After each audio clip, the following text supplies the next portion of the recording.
आप सभी को सादर सेवा जोहार। आज हमारे साथ आदरणीय त्रुमाल हीरालाल पेंद्रो जी हैं और आज खास विषय पे बताने वाले हैं, क्योंकि हम चाहते हैं कि कम समय में आपको समझ में आए। तो पेंद्रो सर, आपका हमारे चैनल में बहुत बहुत स्वागत है। सेवा जोहार सर। सेवा जोहार, सेवा जोहार। बहुत जी। बहुत धन्यवाद सर आपके चैनल में बुलाने जी के लिए। तो आज आपसे जानना चाहेंगे जी शिक्षा के बारे में और संविधान के कौन से अनुच्छेद में है हमें शिक्षा के अधिकार के बारे में, उसके बारे में बताएं।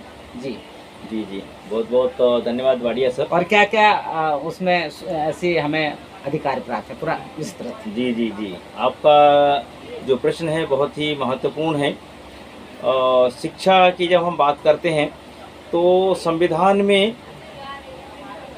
बहुत सारे अनुच्छेदों में शिक्षा का उल्लेख किया गया है। शिक्षा सिर्फ हमारे लिए अधिकार नहीं है, बल्कि विशेषाधिकार भी हमको संविधान देता है। और मैं अगर एक एक करके बात करूं तो सबसे पहले शिक्षा के अधिकार के तहत अनुच्छेद 45 जो 2010 में उसको अनुच्छेद के 21 का में मर्ज कर दिया गया है संशोधन के तहत। पहले अनुच्छेद 45 में 0 से लेकर और 6 वर्ष तक के जो बच्चे हैं उनके पालन पोषण, बच्चे कुपोषित ना हो, उनकी माँ कुपोषित ना हो, ये सारा जो देख रेख है वो राज्य सरकार की जिम्मेदारी है कि वो अनुच्छेद 45 के तहत जो छोटे बच्चे 0 से लेकर 6 साल के उम्र के हैं उनकी पूरी तरह से देखभाल, उनके खान पान, उनके रहन सहन, पालन पोषण की व्यवस्था करे। एक बात। दूसरा, जब बच्चा 6 साल का हो जाता है तो 6 से 14 साल जो उम्र है वहाँ पहली से लेकर 8वीं तक का जो शिक्षा है वो अनुच्छेद 21 के काम में निःशुल्क और अनिवार्य शिक्षा का प्रावधान है।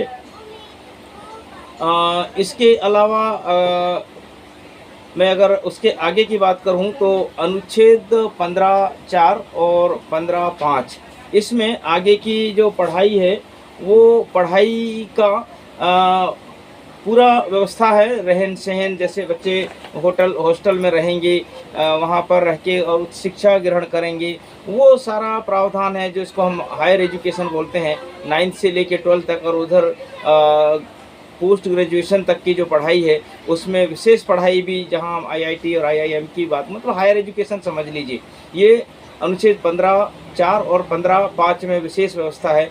इसके अलावा जो अनुच्छेद 46 है उस 46 में विशेषाधिकार के तहत जो दुर्बल वर्ग के लोग हैं, जिसमें अनुसूचित जाति, जनजाति या अन्य वर्ग के भी हों तो भी कोई उसमें भेदभाव नहीं है, ये विशेषाधिकार है। वहाँ पर सरकार, राज्य सरकारों को ये निर्देश दिया गया है संविधान में कि ये एक ऐसी नीति बनाएंगे जिसमें इनके संपूर्ण शिक्षा का व्यवस्था हो सके, और इसके लिए विशेष बजट का भी प्रावधान करने के लिए इसमें राज्य सरकारों को संविधान के द्वारा निर्देशित किया गया है।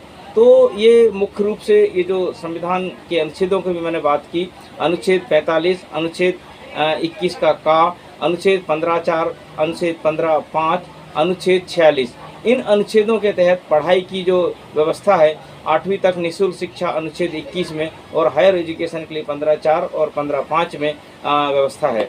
तो ये खास बात है। संविधान को पढ़ना चाहिए ताकि हमारे जो हक अधिकार है उसमें भी शिक्षा का जो खास अधिकार है वो सबको प्राप्त हो, ताकि हमारा देश, हमारे देश के युवा अशिक्षित ना रहें बल्कि सबको शिक्षा मिले।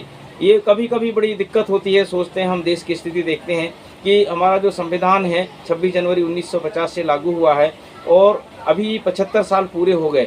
हमारा संविधान रजत जयंती, स्वर्ण जयंती पार कर चुका है, 25 साल, 50 साल, और 75 साल जब पूरे हुए तो हीरक जयंती वर्ष भी पार कर गया है। लेकिन आज भी हमारे जो बच्चे हैं गांव के वो अशिक्षा से घिरे हुए हैं। आज भी लोग जो उनके मुख्य अधिकार हैं, जिसको निःशुल्क शिक्षा दिया जाना चाहिए, वो उससे वंचित हैं। तो ये दयनीय विषय है, सरकारों को इसके बारे में सोचना चाहिए। तो यही है दादा शिक्षा के बारे में। सर, जिस तरह से सरकार की बात आपने की, तो अभी कई सामाजिक संगठन हैं जो 30,000, मध्य प्रदेश में 30,000 सरकारी विद्यालयों को बंद करने का, तो इस पे सरकार की क्या मंशा है, या कोई नई योजना है, या कोई अच्छी चीज़, या उस पर थोड़ी सी मैं प्रतिक्रिया चाहूँगा। देखिए, 1950 के बाद जब संविधान लागू हुआ तो निःशुल्क शिक्षा का प्रावधान जब किया गया संविधान में, तो वहाँ से निरंतर स्कूलों की जो संख्या है वो बढ़ती गई और उसी अनुपात में बढ़ता गया जिस अनुपात में हमारी जनसंख्या बढ़ती गई। अब आप सोचिए, जब देश आज़ाद हुआ था 1950 में तो महज 33 करोड़ के आसपास, 30-33 करोड़ के आसपास जनसंख्या थी।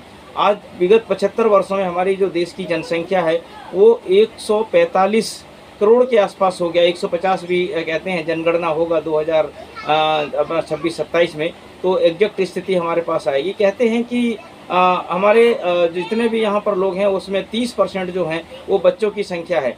तो ये संख्या लगातार बढ़ रही है, जनसंख्या बढ़ने से तो संख्या जो बढ़ रही है वो बच्चों की बढ़ रही है, ना कि बूढ़ों की।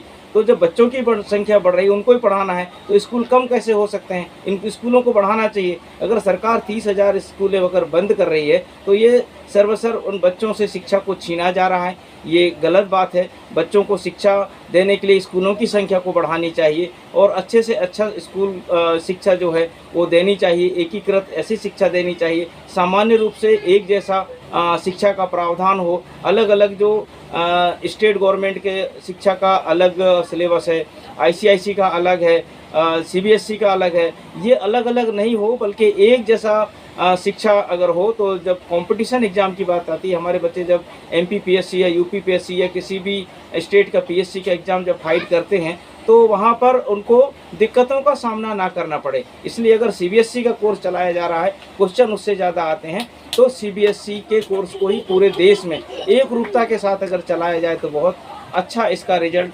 आएगा और बच्चों को तैयारी करने में बड़ी सुविधा होगी। अब सरकार 2020 में नई शिक्षा नीति लेके आई है। इसमें कुछ सेंट्रलाइज किया हुआ है कि 15 किलोमीटर के दायरे में एक स्कूल होगा। तो वो छोटा बच्चा जो पहली क्लास में जाना है वो 15 किलोमीटर कैसे जाएगा? ये बड़ा मुश्किल है, जिसको CM राइज, PM राइज कुछ नाम दिए गए हैं, PM श्री स्कूल जो दिए गए हैं। अगर सारे बच्चे वहाँ अगर पहुँचने की स्थिति में नहीं होंगे तो गरीबों से जो शिक्षा है जिनको मिलनी चाहिए वो शिक्षा छीनी जा रही है। ये बात ठीक नहीं है। यहाँ पर सरकार को बिल्कुल सोचना चाहिए। यहाँ संविधान का सरासर उल्लंघन हो रहा है, जबकि संविधान का उल्लंघन करने के लिए किसी भी इंसान को, किसी भी राजनेता को, किसी भी सरकार को या किसी भी स्थिति में किसी को भी उल्लंघन करने का अधिकार नहीं है। संविधान के पालन से ही हम संचालित हैं, हमारा परिवार संचालित है, हमारा समाज संचालित है, हमारे प्रशासन संचालित है और हमारा देश संचालित है। संविधान से बढ़ के ना तो राष्ट्रपति होता है, ना प्रधानमंत्री, और ना ही संसद होता है, ना ही उच्चतम न्यायालय। सब संविधान के अंदर काम करते हैं। तो संविधान के दायरे में रह कर के हमको शिक्षा को विशेष रूप से प्रोत्साहित करना चाहिए, बजट बढ़ाना चाहिए और बच्चों के 100% एजुकेशन कंप्लीट हो, इस पर ध्यान देना चाहिए, ऐसा मेरा मानना है।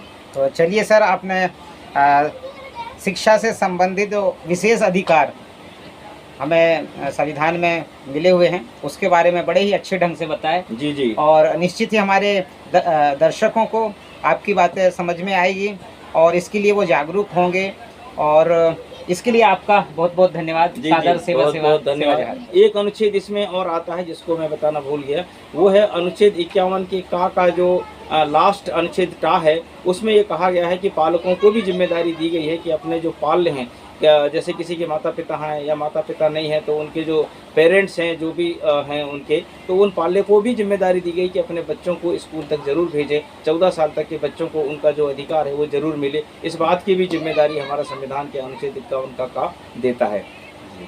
तो धन्यवाद। चलिए, बहुत बहुत धन्यवाद। और तो इसी तरह से आगे भी हम वीडियो आप तक पहुंचाते रहेंगे। अगर चैनल को सब्सक्राइब नहीं किए हैं तो हम दादा से कहेंगे निवेदन कर लें, क्योंकि वो अभी सभी से निवेदन है, करबद्ध निवेदन है कि संविधान ही सब कुछ है। संविधान के ऊपर देश की कोई भी नियमावली नहीं है। संविधान सर्वव्यापक है, सर्वमान्य है, सर्वोच्च नियमावली है। इसके ऊपर कोई भी नियमावली नहीं है। इसलिए संविधान को सबको पढ़ना चाहिए और सिलेबस में भी संविधान को जोड़ना चाहिए। हो सके तो सरकार इसके लिए संविधान के ऊपर में एक फिल्म का निर्माण करे ताकि सब देख पाएँ। हो सके तो संविधान को अनिवार्य विषय के रूप में हाई स्कूल में पढ़ाना चाहिए, 9वीं और 10वीं और ऊपर भी इसको अलग अनिवार्य विषय के रूप में जोड़ना चाहिए। साथ में सरकार बहुत सारी चीज़ें मुफ्त में देता है। जैसे मध्य प्रदेश की अगर बात करें तो लाडली बहला योजना 1500-2500 रुपये देता है। उसके जगह में प्रत्येक परिवार को एक संविधान का किताब खरीद के प्रत्येक परिवार को निःशुल्क दे दें तो वो परिवार संविधान पढ़ लेगा, अपने हक अधिकार को जान लेगा, तो वो खुद ही हासिल कर लेगा। ये मैं और इसमें कहना चाहूँगा और इसके लिए आप इस चैनल को सब्सक्राइब कर लीजिए और इसके जब भी कोई नया एडिशन आता है तो उसको देखिएगा, संविधान को जानोगे तो आप सब कुछ पाओगे। यही मेरा कहना है। सबको मेरी बात को सुनने के लिए धन्यवाद। बहुत बहुत धन्यवाद आप सभी का।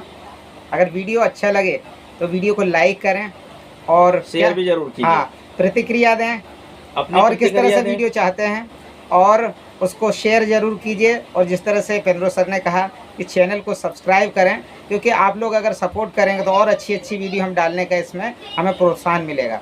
तो सभी का बहुत बहुत धन्यवाद। सभी को सादर सेवा सेवा सेवा जोहार। कमेंट जरूर दीजिए अगर कोई आपको किसी अनुच्छेद के बारे में और जानकारी चाहिए या मैंने जो बताया उसमें अगर कोई प्रश्न अगर आपके होंगे तो कमेंट के नीचे ज़रूर डालें। मुझ तक अगर वो प्रश्न पहुंचेंगे तो मैं इसका उत्तर देने का ज़रूर प्रयास करूंगा। सेवा जोहार। जय संविधान, जय भारत भारत का संविधान जिंदाबाद।